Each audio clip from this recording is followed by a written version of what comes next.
В затвора цигарите са смисъл. Срещу цигари може да се получи всичко. И оказва се, след въвеждане на забраната за пушене на закрито, затворниците продължават да имат право да пушат. Тютюнопушенето в Закона за изпълнение на наказанията не е регистрирано като нарушение. Килиите са дом за затворниците и там забраната не важи. И в техния дом те решават какво да правят. Те си създават вътрешна организация и ред. Атанас, Добромир и Димитър живеят заедно с още 4 мъже в една килия. Пушачи са. Една цигара и ти минават нервите. Успокоява се, да. Освен това съм чувала, че цигарите са така като разплащателна единица. Примерно искаш някой да ти спере чершафи, мершафи. Има момчета, които нямат цигари. Даваш му цигари и той примерно идва, изчиства я, изпира. Това е съвсем нормално нещо. Мене, примерно, мързи да си спара чершафите, викам го, казва колко цигари иска, дават му си, спира ги и така.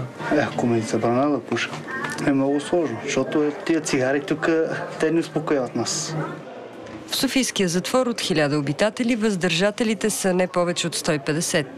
Павел Тасков, който лежи за двойно убийство, е далеч от цигарите, но живее с пушачи. Ти имаш ли проблем с това, че има пушачи около теб? Не. Съобразявам се с хората около мене. Все пак такива са условията.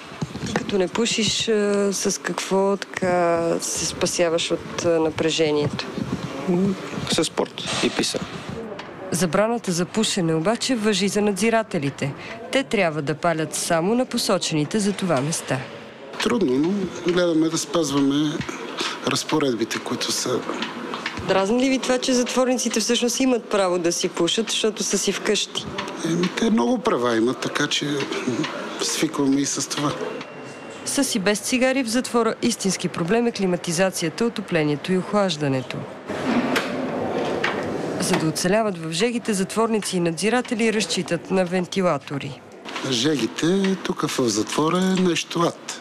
Условията са ни прекрасни.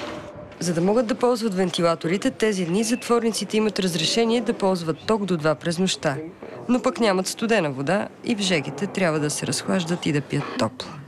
За BTV новините, Миролюба Бенатова.